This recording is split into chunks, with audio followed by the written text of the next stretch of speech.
Herzlich willkommen hier zurück auf dem Gear Reference Kanal. Vor kurzem habe ich mit dem Prepared Podcast Erik und Sascha und dem lieben Lawrence Robber Plotzenhotz mal wieder einen kleinen Podcast abgehalten und hatte dann mal eine Internetseite vorgeschlagen, wo es so ein bisschen Retro-Kataloge, primär vor den 90er Jahren, gibt über die Firma Banana Republic, die unter anderem so Outdoor-Sachen, Safari-Zeug, Surplus verkauft haben und all so ein Kram für den Fotografen, Jäger, wie auch immer.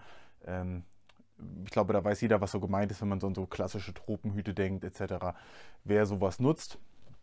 Und zwar habe ich dann auch nochmal die Anmerkung gehabt, dass unter anderem auch von Banana Republic die Photojournalist Vest militärisch genutzt wurde. Und zwar auch dieses Modell.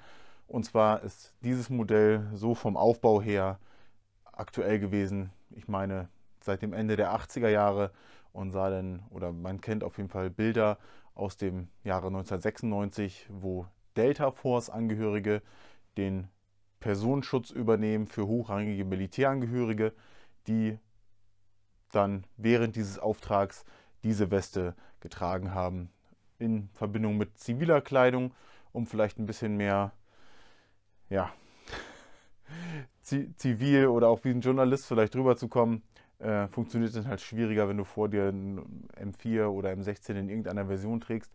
Aber auch diese Westen kennt man heutzutage noch, zum Beispiel von 511, die ein ähnliches Modell immer noch im Sortiment führen. Und diese Art von Westen waren halt auch immer noch populär bei Personenschützern im Irak, als es diese sehr große Welle gab in den 2000er Jahren. Die Weste mit all ihren Features werden wir uns gleich mal im Detail angucken. Ich kann leider nicht genau sagen, was die Militärangehörigen darin getragen haben. Klar ist auf jeden Fall, dass die unteren Taschen wohl am ehesten genutzt wurden für M16-Magazine und dass auch wahrscheinlich irgendwelche Mini-Handgranaten etc. mitgeführt wurden und auch ein Funkgerät. Aber wir gehen einfach mal auf die Features ein, die vom Hersteller so beschrieben sind. Dann schauen wir uns die Weste einmal im Detail an. Wir haben hier vorne eine kleine Lasche mit einem Druckknopf. Also diese Version hier, ich weiß nicht aus welchem Jahr die ist, aber die ist deutlich später als später 80er Jahre auf jeden Fall. Früher waren die Knöpfe noch ohne Beschriftung. Hier steht jetzt auch Banana Republic drauf, aber tut dem Ganzen keinen Abbruch, weil die ansonsten vollkommen identisch geblieben ist. Dann haben wir hier den 2-Wege-Reißverschluss.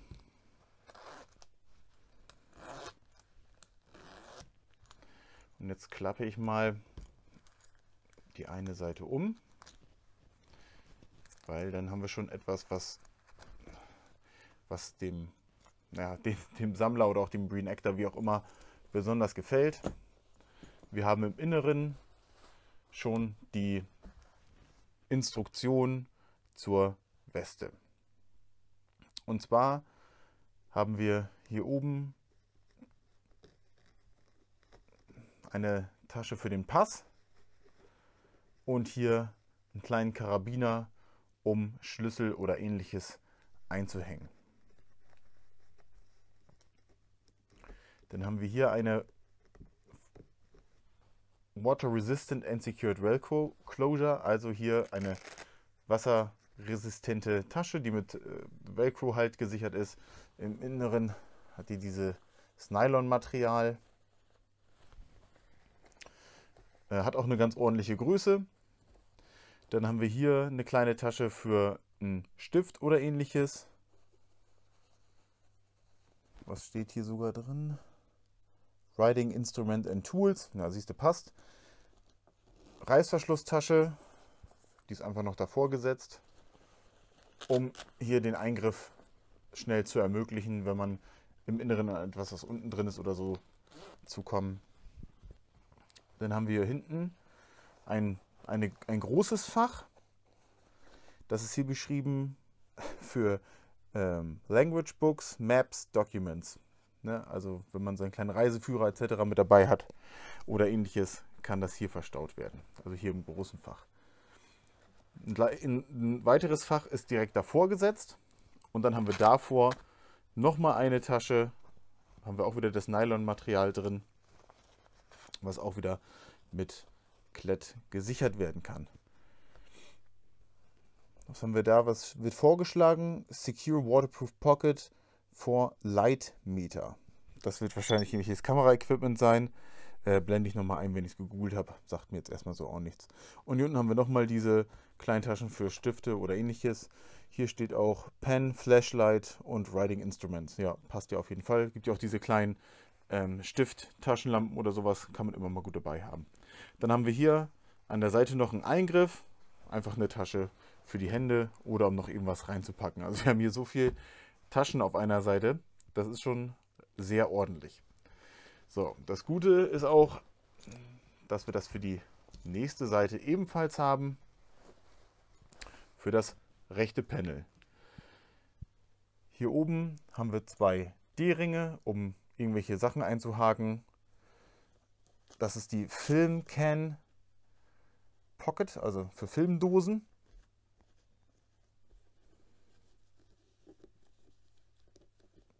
Hier haben wir nochmal eine Innentasche mit Reißverschluss. Auch wieder mit diesem Nylon-Material, um irgendwelche Sachen sicher hier oben drin zu verstauen, dass nichts rausfällt. Steht auch nur bei Zippered for Security. Hier sind extra Filtertaschen, also auch für Kamerafilter. Die sind einfach unterteilt. Und hier unten dann nochmal mit diesem Netzmaterial.